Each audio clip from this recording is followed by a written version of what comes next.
Con mi pañuelo de Diesel puedo destruir el sol o crear Mordor. Soy lo más distante a un troll, me molan los juegos de rol. Como los adictos al Diesel, lo trajeron mis padres biológicos para recluir miembros. Vivo y muero por él, su nombre disolvente universal me hace flipar.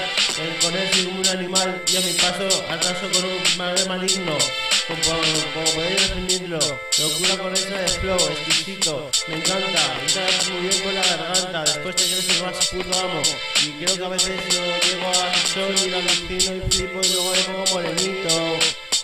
Mi compañero de Diesel, con él puedo destruir el sol, crear Mordor, soy lo más distante a un troll, y me muero los juegos de rol, como los adictos al Diesel, lo trajeron mis padres biológicos, para recuperar miembros, vivo y muero por él. Nombre disolvente universal, me hace ser un animal, en mi paso parece que arrastro un poder maligno, o por así decirlo. ¿Qué opinas? Es locura que todo con esa de flow, alucina.